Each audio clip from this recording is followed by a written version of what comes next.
Welcome to the DingeCast. We are driven by a passion for discovery and the belief that history should be uncovered.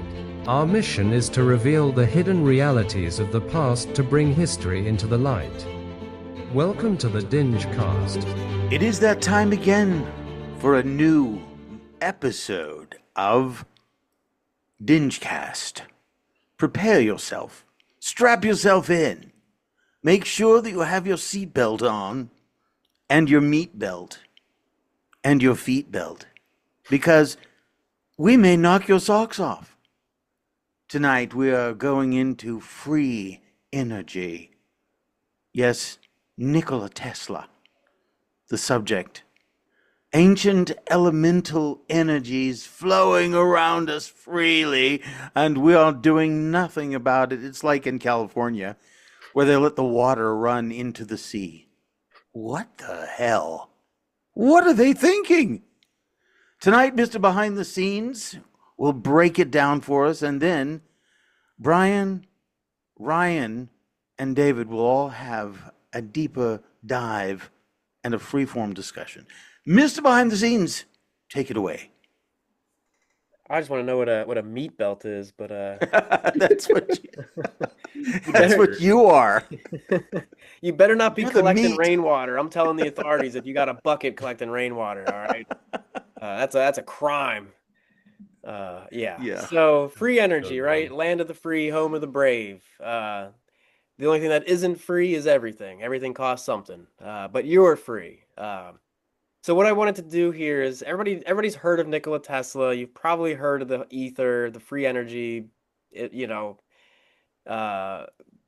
angle he was going for in a lot of his research. And, if you've been on the internet, this all gets labeled pseudoscience. It's largely attached to these conspiracy theories that just take this and go super, super off, off the deep end. And there is something here, and I don't like all the noise.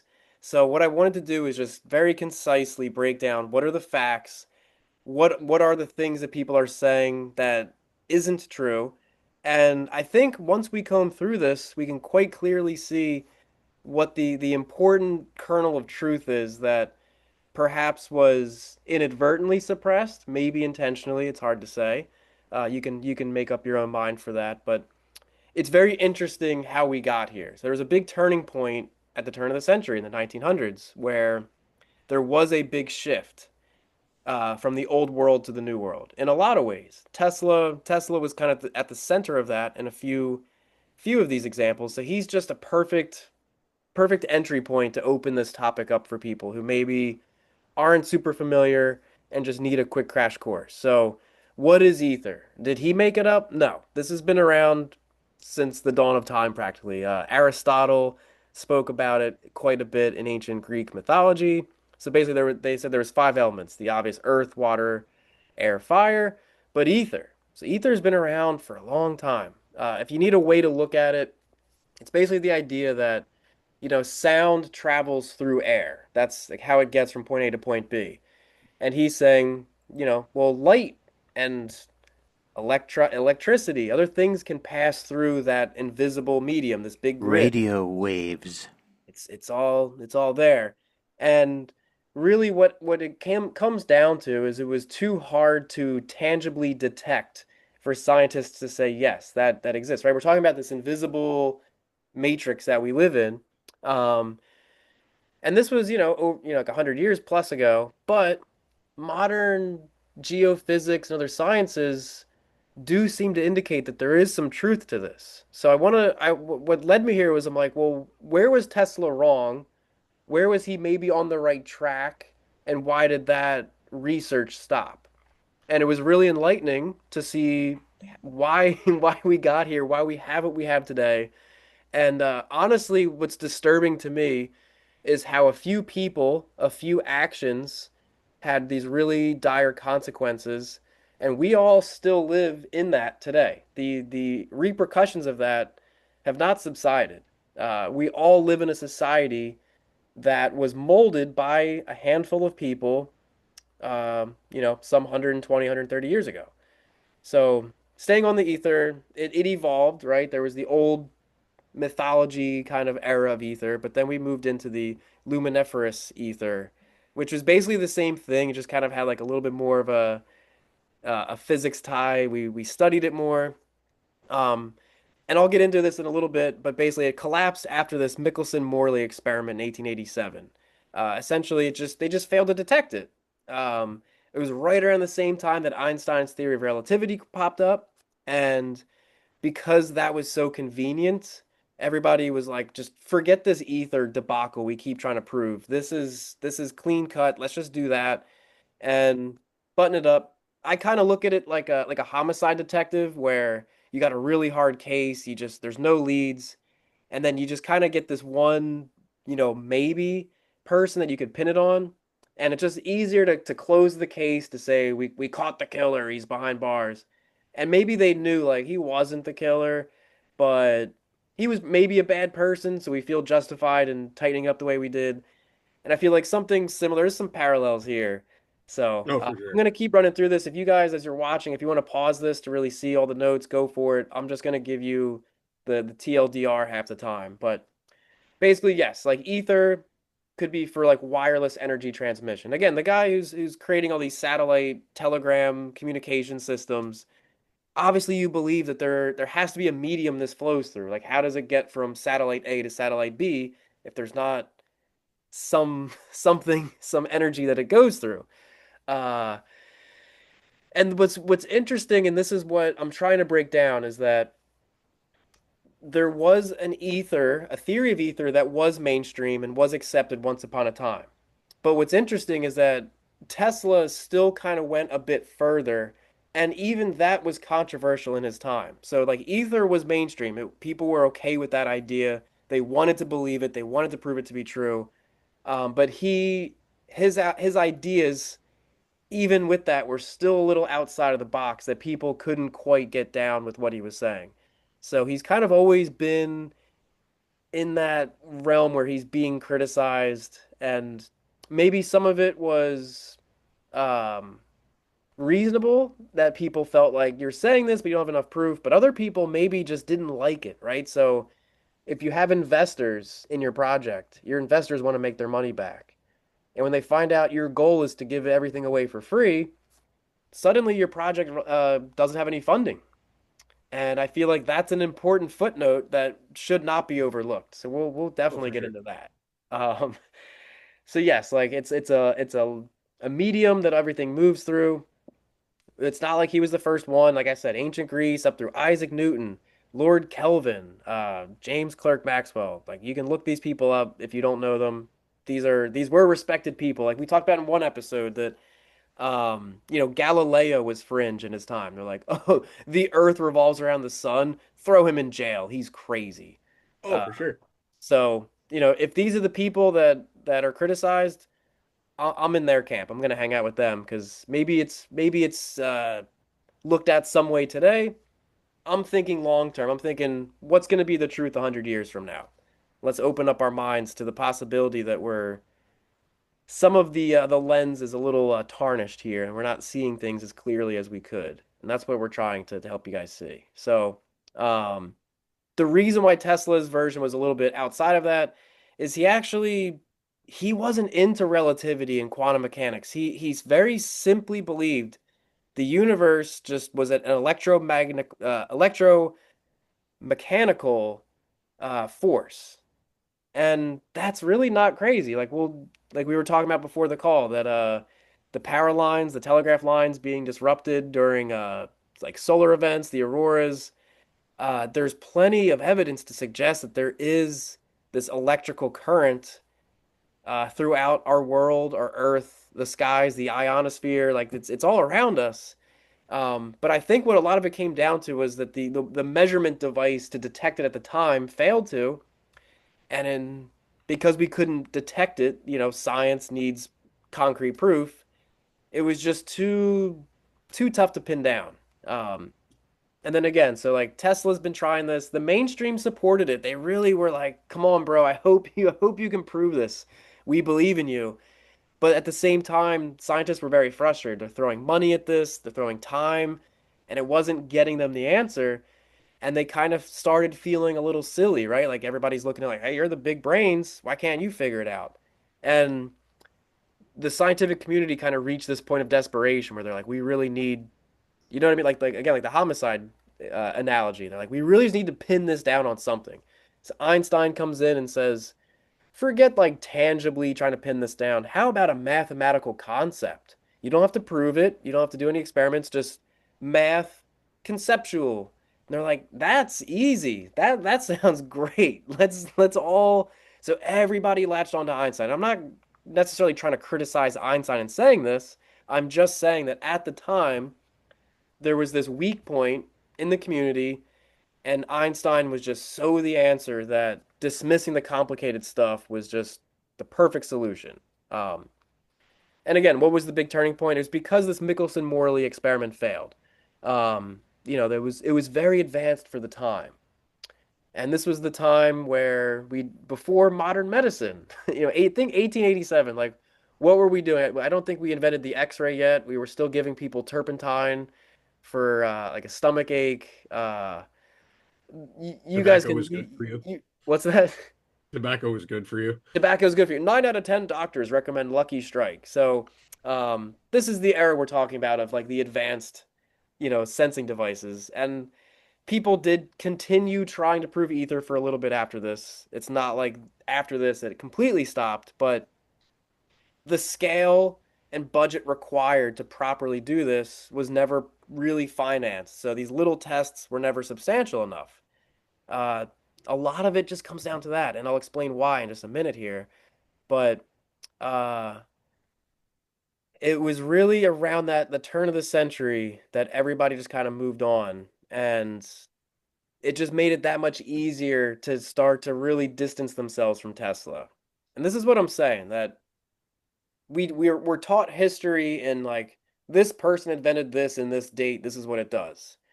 If you take a step back and you look at the context of everything that was happening at the time, like I'm doing here, you can see that there's something very real in the history of science. That these are people, okay? These are human beings that run. It's not like you are not science. You are a person, and you are a person who does science, but you are still susceptible to a lot of vulnerabilities, the psychological and the philosophical weight that you feel when either A, you can't prove something, or when there is a more controversial theory that enters into the arena that challenges what you thought you knew.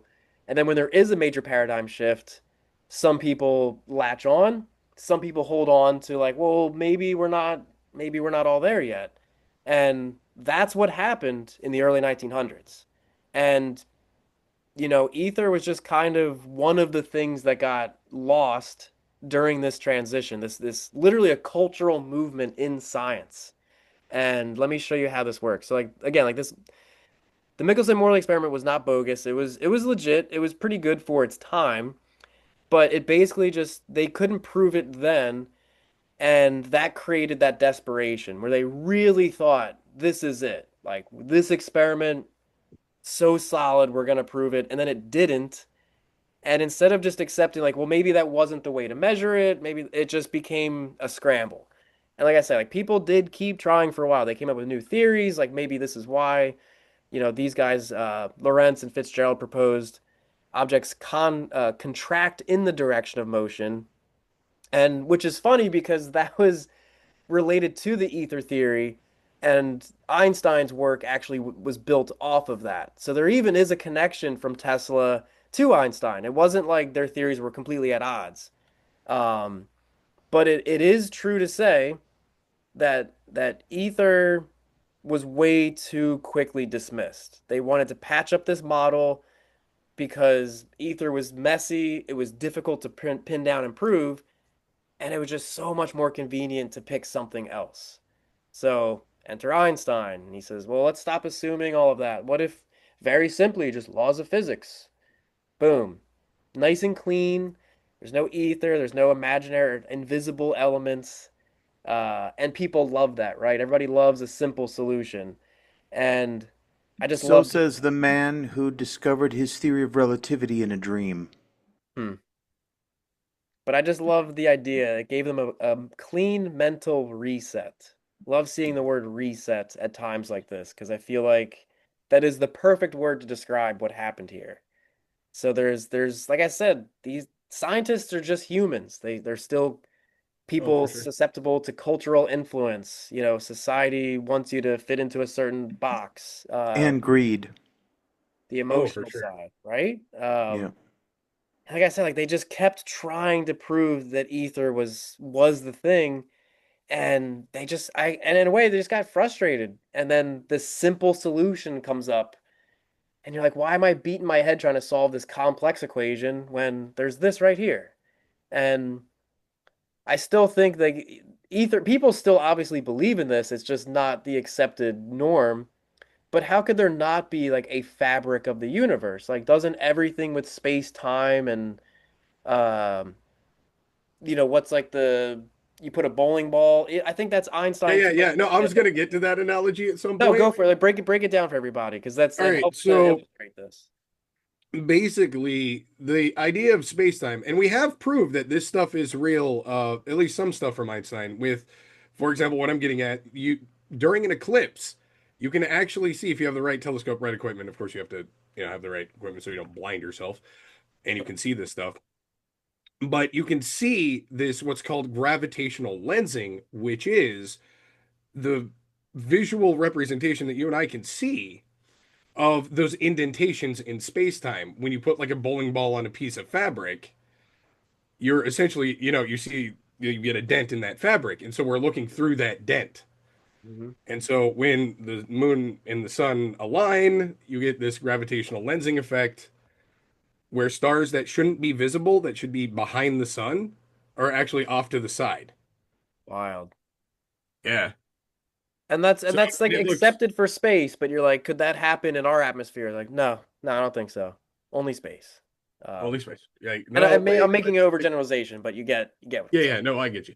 Yeah, and like, and so that's the thing. Like, I would say, like, was ether dismissed too quickly or too emotionally? Yeah. I mean, if you read into it, how could you say it wasn't? And everybody agrees it wasn't because that Michelson-Morley experiment was faulty. There was an emotional need for a clean theory that they could just say, we did it, we solved it. And I really think people pushed way too quickly onto that. Not that I disagree with the theory of relativity or anything, but it's interesting to throw out ether altogether and dismiss it to replace it with something else instead of saying, could the two coexist? It's not like one or the other. It's just, And hey, remember, believe it or not, the universe is actually kind of complicated and there it maybe isn't a simple solution here.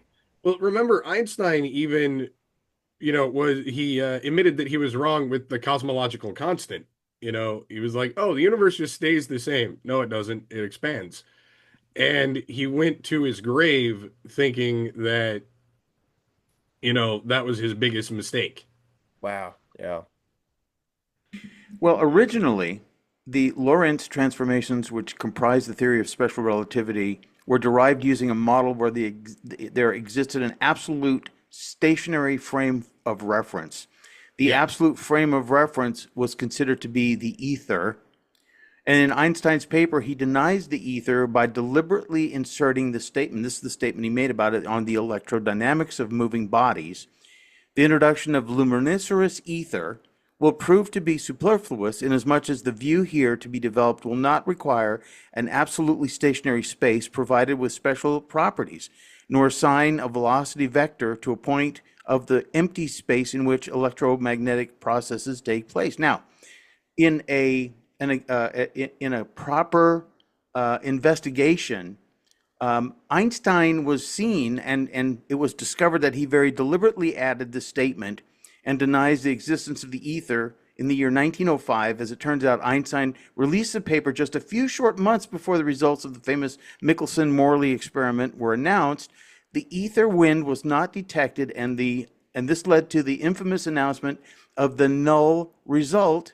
But it has been proven by historical experts that Einstein was already aware that the Michelson-Morley experiment, and he knew the experiment was going to fail. And wouldn't find evidence of the ether wind, and so to save his theory from being ridiculed, he disassociated the theory of special relativity from ether, and that was him covering his ass.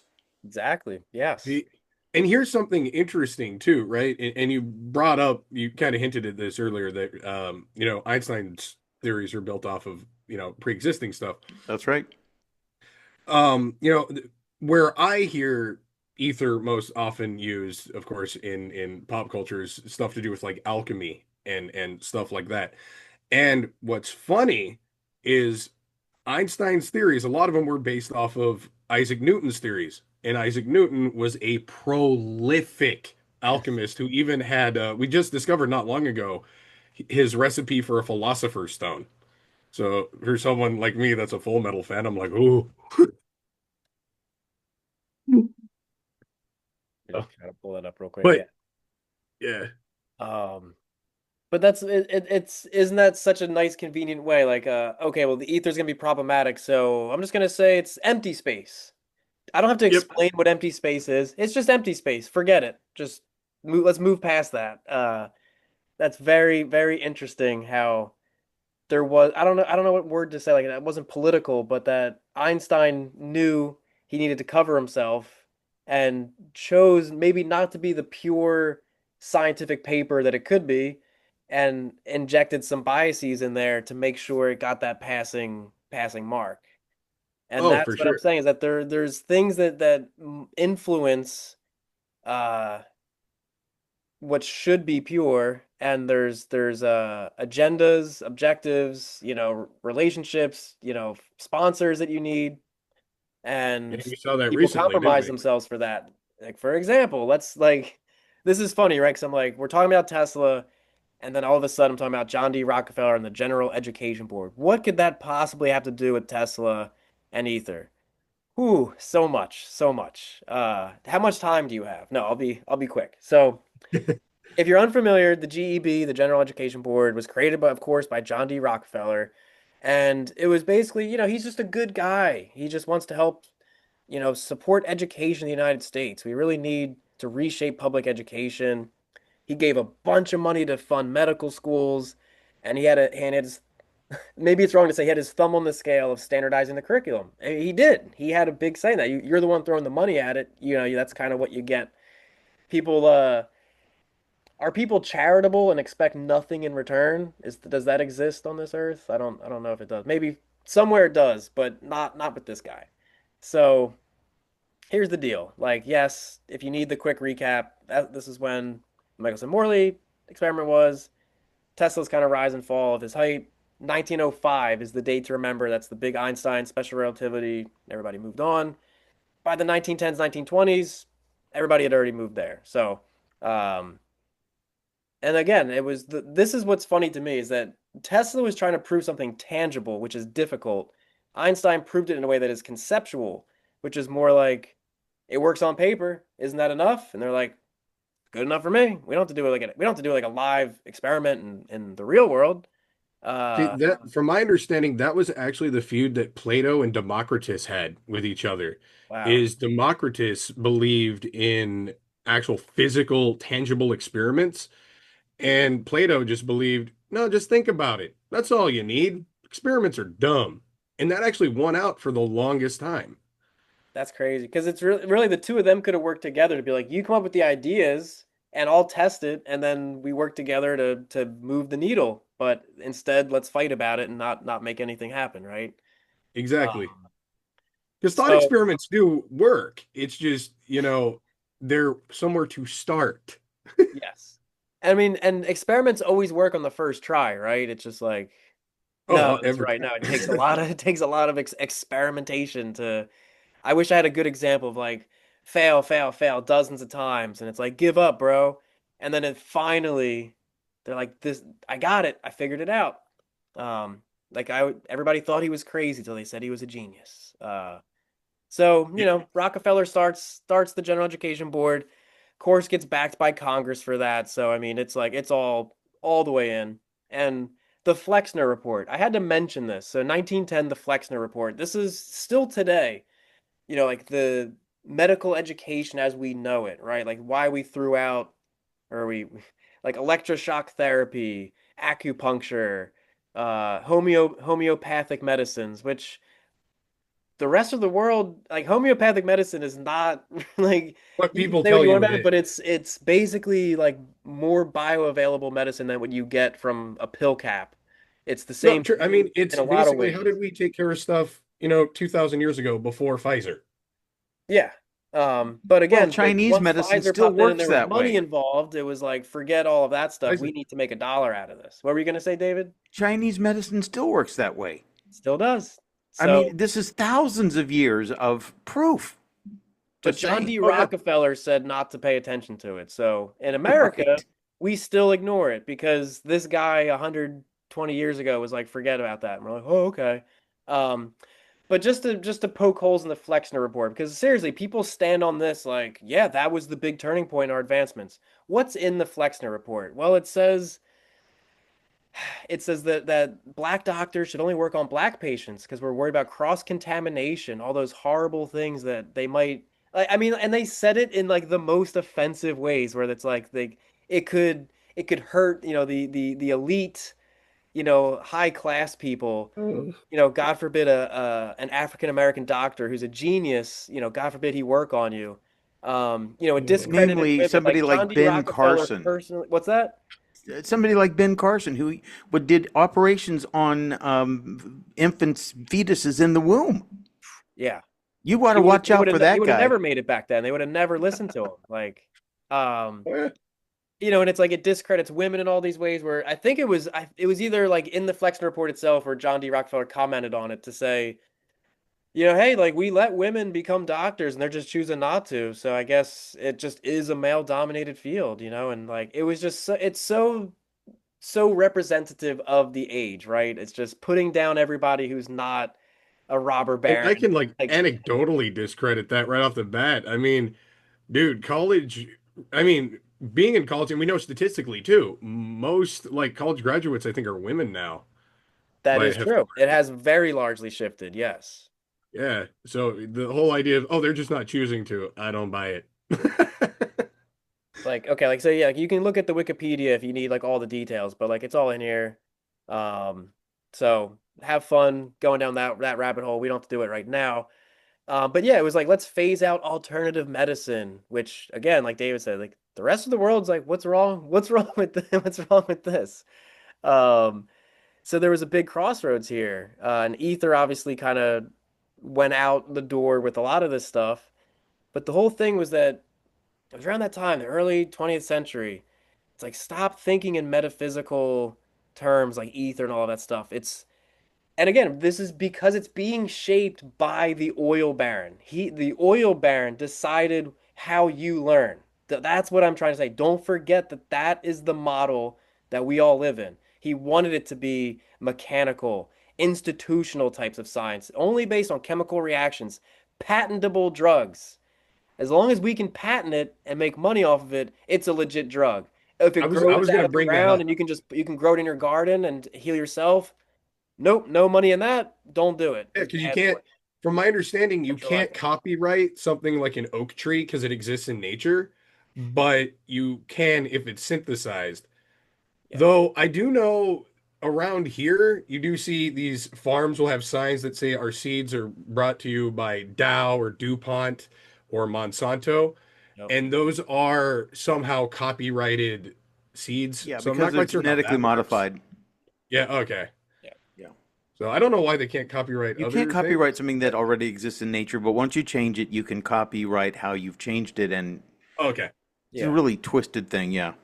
But like I know I've talked to people that are deep in the homeopathic world. Like they'll fly to the Himalayas to find the best raw materials for like the shilajit and stuff like that. Where his whole thing is like, I test it. Like you can buy the over the counter drug and it says 50 milligrams of this, and he's like, you can test it, and it's very much watered down and it's not that potent. When you get the same thing from the source, it actually is strong. I mean, have you ever bought, like take 500 milligrams of vitamin D? how much vitamin D is actually in that. It is not the Yeah. 500 milligrams they say it is. And like, and and people criticize homeopathic medicine for all a lot of misleading reasons. I'm sorry I'm getting off topic here, but it's like that it's not like take this, it'll cure your cancer or something. Like these make these outrageous claims. No, it's supplementing. It takes Yeah. the systems of your body and it can help clear certain pathways to alleviate symptoms or support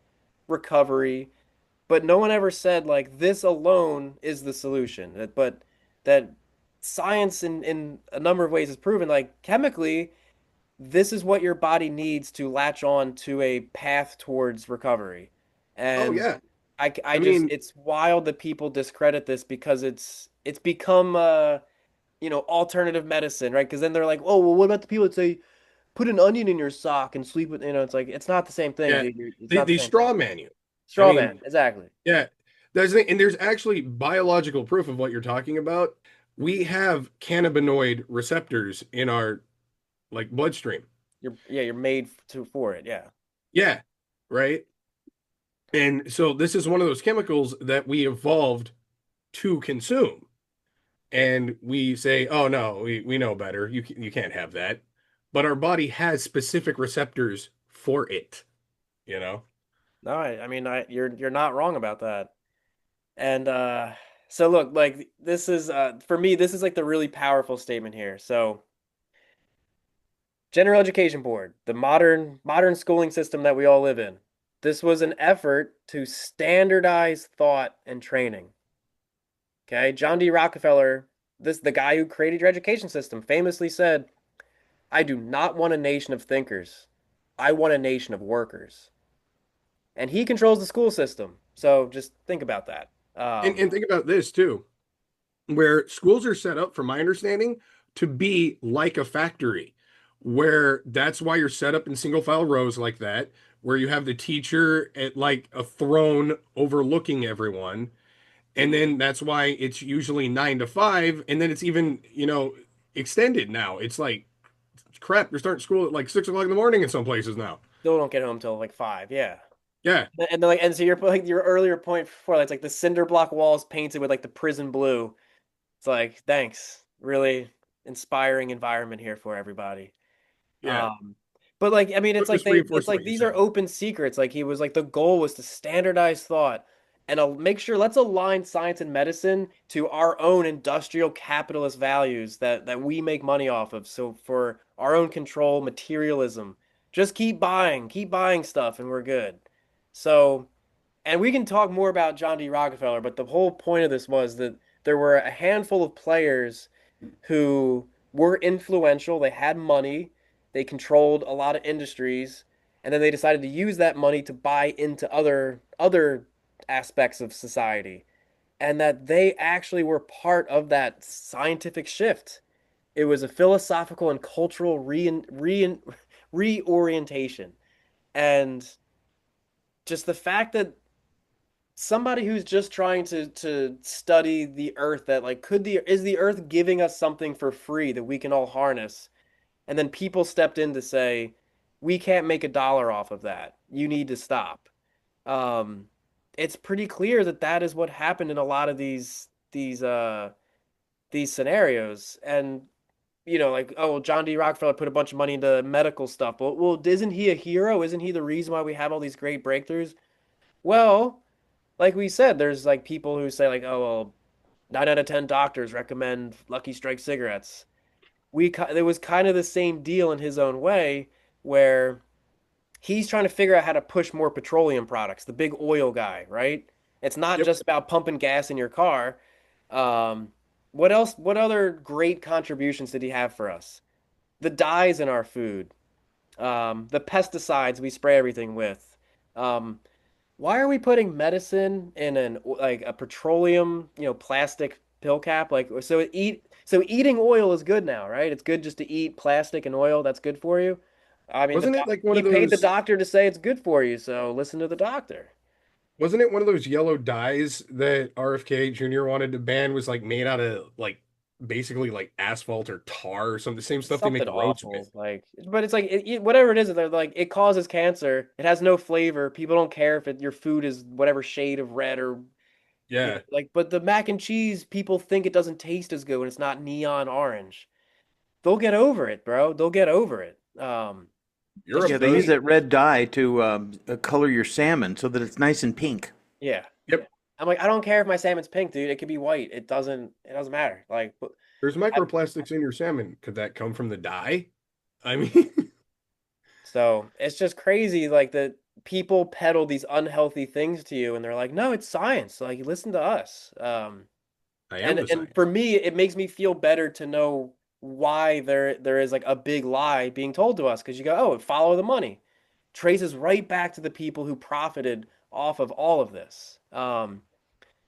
So here's a bit about where Tesla's whole thing really kind of got complicated, where people try to, I guess, discredit him to say, well, hey, the Wardenclyffe Tower, didn't that wasn't that a failed experiment that proved Tesla's wrong? No, it did not prove that because It actually worked. it uh it just never got the chance. So another important context here. So who provided the money to build this crazy thing in the first place? JP Morgan. Why is it always the same? It's like always like the same four people for everything, right? So JP Yep. Morgan says, "I'll put money into that. Let's go for it." He's like, "This might be a really good lucrative thing for us." So they get this prototype built and again, like is was this so crazy? Like, hey, could we transmit telegraphs and maybe even telephone calls? Maybe even someday we could transmit images through here. What are we Yep. doing right now, right? He predicted that that's something that Tesla's famous for predicting was the internet and Zoom calls. Boom. It's insane. So here we are, but but this was obviously pseudoscience, so don't pay no attention to Yeah, any of that, pay no even though attention we're to this. living in it right now. And here's the like, Tesla, just if people are unaware, like while his ether theory was considered outside of the mainstream, he himself was very mainstream because of a lot of other inventions that he had, Oh yeah. right? So that's kind of why he's a complicated figure. Like we're like, we love you, you're a genius. Just things that we don't agree with, that's too much. So people weren't open-minded enough to accept that he might have really been onto something here. Um, but really, it was just basically unproven because we didn't have enough time to really test it. Like, is the Earth conducting power through standing waves? Most likely. The ionosphere, electrical charges of the sky, could that be tappable energy sources? I mean, I saw it on the internet, so I don't know if it's true, but like a guy made a device that harnessed energy from the sky and it powered his drone. Like maybe it's edited and it's fake or something, but like as far as I could tell, it looked legit. So criticize me for saying that, but look it up if you want. So it was like 187 feet tall, and there was an underground structure. Obviously, there's copper grounding. If you're familiar with copper, like that's if you're like into gardening, people put like copper rods to try to do a whole thing. So the whole goal was the high voltage wireless transmission. But the thing is that we never got to really test this tower the way it was supposed to. Once Mhm. JP Morgan found out Tesla just wanted to do this to open up the possibility for free power to everybody, he pulled the plug. He said, I'm shutting this down. You're not we are not going to do these tests.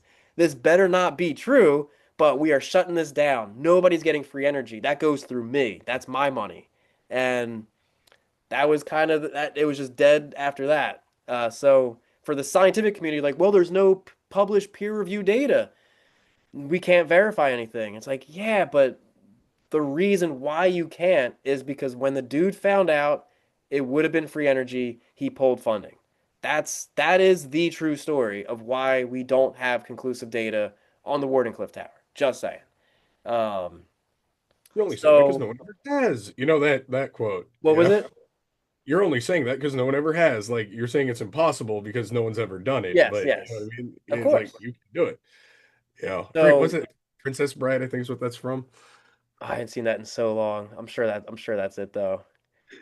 So some of the things that he said, like they've been dismissed or they're highly disputed, like long-range wireless transmission of power via just the Earth's resonance. It hasn't been demonstrated at that scale. So it's unproven.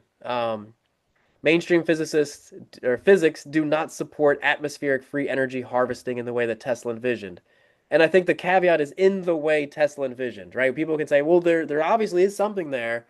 And instead of exploring it and just saying, well, here's the version 2 of Tesla's theory. It's just, Tesla's theory was wrong. Just don't no just pay no attention. It's fine. Um, but what you can't say is dismissed was that Tesla's understanding of resonance and frequency was like almost just too advanced for the time that people couldn't even wrap their heads around what he was saying. And it's not unproven. I mean, look at again like what we're doing right now, but all the wireless power transfers we have, like the little charging stations you just drop your phone on, your microwave transmissions, the military grade beam energy tech. I mean, do we don't have time to talk about China shining that laser at the moon recently. Oh But yeah. there's stuff going on. So um, these are all built on principles that Tesla was way ahead of everybody else on. He was just such a pioneer. Um, Obviously, with the tower, we know what was the underground design? Like, was the giant copper grounding meant to tap into those Teller currents? It's not fully understood, but that's a pretty good guess. If anybody has a bunch of money and can build like a 187-foot tower with a bunch of copper, please do that. We'll start a GoFundMe to get you the funding to do that for us, please. So, That would be sick. and then again, it's like so Tesla's whole, again, this is early times, but the idea that the ionosphere it has an energy reservoir that actually his theory actually is pretty close to the modern studies of atmospheric electricity, like space weather, all this. So it's like it's hard to say people have given up on Tesla's theories. They just given up on properly attributing what we're doing now to say we're doing this similar to what he said. They're kind of rebranding it like it's its own new modern version, but let's give credit where credit's due, I think. And Um, that's always been one of my big complaints that stems from the whole ether thing is it just how do I put it? I don't want to ramble on too long, so I want to make it no, concise. you're But fine. it's I'm almost at the basically end here. You're good. basically the idea is like because I'm gonna nerd out for just a second. I'm a huge Full Metal Alchemist fan, so I got into alchemy stuff like that, which was the precursor to chemistry, right? And you see that there's so many concepts in alchemy, and they go, "Oh, that's bull crap," like the ether and all that. It's like, no, that's just a different name for something you use today. For whatever reason, you have to discredit the past, put your own stamp on it, like a new CEO taking over a TV studio. Like, oh, let's Yes, cancel all the old shows, put new ones on. We're totally a new network now. It's like, wait, like, why are we rebranding? Why can't we that's just such a use good what we already point. know? Yeah. And that's again, like it's like that's because it's everything is touched by humans, right? So a human is Hmm. going to do that for their own reasons. Um, how many times has that happened in history in so many ways that the the victor gets to write the history books type of thing, right? Yep. So, I was um, actually just talking about that with my wife earlier. nice, nice. So I know I kind of went through this a little quick, but it's like the whole free energy thing. It's like yes, if you depending on where you look on the internet, you're gonna see a bunch of wild claims of people just saying like there was the whole world actually had it, and it's like oh okay, but we don't that's a little we don't know that. I'm trying to stick to this stuff to say using their own history against them of like this is what the people who created this world for us, this is the written word from them, and they kind of left a breadcrumb of their moves here where like I said the writing is on the wall. Like it's a, how do you not see the steps of the way science shifted when they did, when people like Rockefeller come steps in to put his thumb on the scale. These all had lasting impacts. We still live in that world today 100%. um, and then just if you need like anything on Tulare Currents, just very quickly, just to show this is what Tesla was trying to get at before we could really understand the electromagnetic system. We now understand EMF fields very well. I'm sure in the late 1800s that was a very emerging concept, maybe not even fully understood yet. But like we know that solar winds disturbs Earth's magnetosphere. We know this. We know that when there are overhead currents in the ionosphere from like electric interference or whatever, that there are like a mirrored currents in the ground below.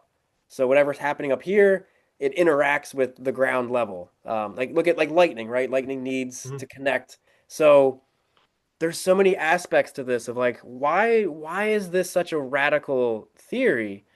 Um, we've seen other instances of where the Earth is conductive, and these are like low voltage currents. Usually, they surge during solar storms, which is pretty interesting. Like we had this one example here in the 1800s.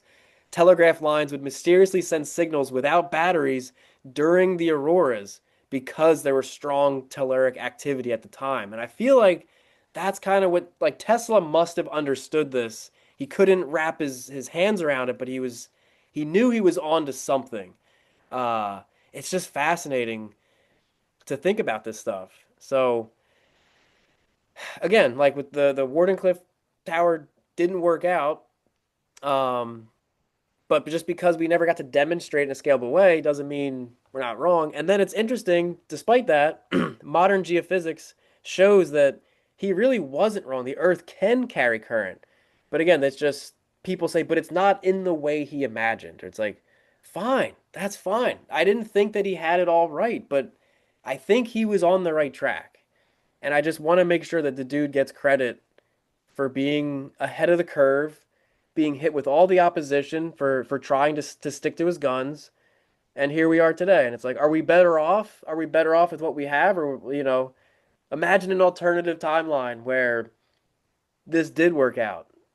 And the Oh yeah. school system wasn't changed the way it was. Because school used to be, before the GEB, it was about self-sustainability, right? We're going to teach you how to cook your own food and make your own clothes and grow your own crops and be a part of a communal society. And then we had to get away from that because it's all about, it's not you and your community. It's just you as a cog in the wheel for the big machine. Yep. Don't learn how to do that stuff on your own. Buy that from us. And do we still live in that world? We very much do. And Oh, absolutely. And if you can produce it yourself, then that cuts into my profits. exactly. And what's crazy because if you guys look at the news at all, like the AI displacement movement coming, right? Everybody's like, that we're Oh yeah. truck drivers, that whole sector will get wiped out by self-driving cars. Retail, self-checkout.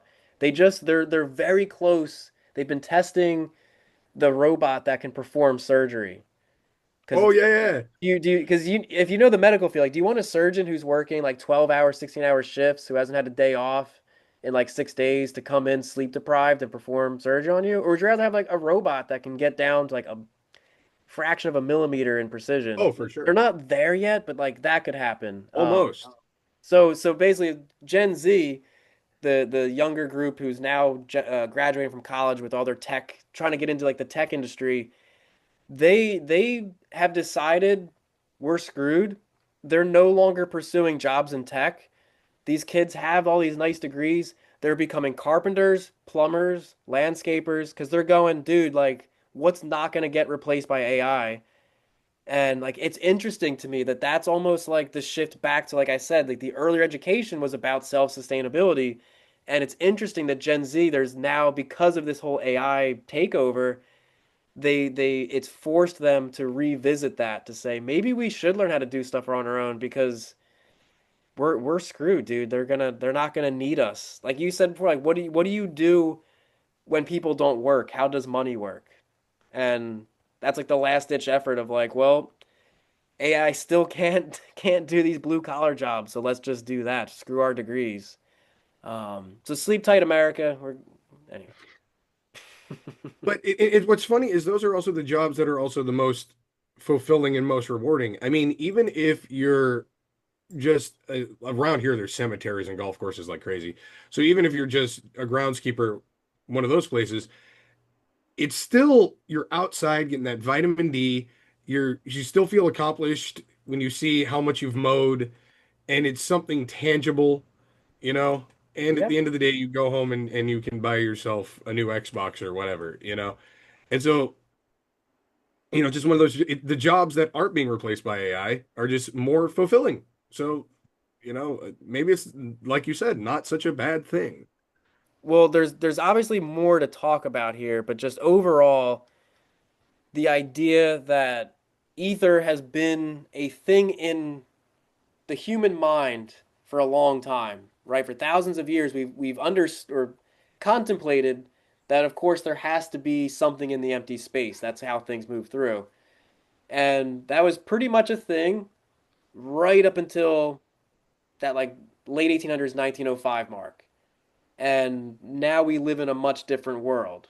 And I'm curious what you guys think of like what got lost in the translation. Like it's great that the world's more modern now, but what did we lose in the process? We definitely lost some things that should have still been a part of everything, and we let it get replaced by something that you know a big tycoon billionaire wanted for himself, and we're still working for them instead of for us. I think that at some level, when we have discussions about archaeology and we look backward in time, thousands of years, we even consider the city called Atlantis was supposedly a highly technologically advanced society, that I believe, and I've said this before, that we have lost the metaphysical side that brings the physical into our vision. And so when you remove the metaphysics, and you were talking about the school board, the mechanization, the what do you want to call it? Making everything as if it were a factory and that we are just cogs in a machine, we lose our metaphysical connection to reality. And let me just read a statement about from a 1900s essay from Tesla called The Problem of Increasing Human Energy. Here's what he says. We are all one. Metaphysical proofs are, however, not the only one which are able to bring forth in support of this idea. Science, too, recognizes this connectedness of separate individuals, though not quite in the same as it admits to the suns, planets, and moons of a constellation are one body, and there can be no doubt that it will be experimentally confirmed in time to come when our means and methods for investigating physical and other states and phenomena shall have been brought to great perfection. See, he understood that these people that he was dealing with were way, way down the ladder. Somewhere he climbed up that ladder. And the other statement that was made about him, it seems that Tesla's writings, in his writings, there was a theme that emerges: science versus the supernatural. There was a supernatural component. There is a supernatural component. We've lost that for the most part. That's why we have these gurus and these spiritual guides that seem so mysterious. And in a sense, they have the sacred knowledge, and so do scientists. But somewhere, as Brian was saying, there's emerging an alchemy that I believe is still possible. And you know, the Merlins of the world, and the let's say the Teslas, and then the Elon Musks. There's something in those people that was different than an average person who just accepts the machine cog belief system. Yeah. That's what I have to say about it. There's something that is the source that we're talking about right now in terms of ether. Ether may contain source material. Now, I've heard it said that the dark matter that they're talking about, that's what they believe could be the ether, but they don't know yet. They haven't been able to figure it out. And then you have, get this, to tie it back to alchemy again. Yeah. There's this term called the primordial man, which refers to the blackness before creation. And that's exactly what you described, that is the original element, like element zero, essentially. Like, so I just think, so the alchemists knew back then, like Ryan was mentioning, like, they could see it. They knew there was something there. They could detect it. They knew it was there, but they couldn't quite put their finger on what it was. But they knew there was something there.